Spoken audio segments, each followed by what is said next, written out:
Welcome to our comprehensive guide on fixing Facebook sign-in problems. Let's walk through the steps together. First, double-check your login credentials.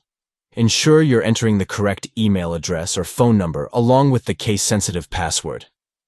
If you're unable to recall your password, utilize the Forgot Password option on the login page to reset it. Follow the provided instructions to regain access to your account securely. Sometimes, clearing the cache and cookies of your web browser can effectively resolve sign-in issues.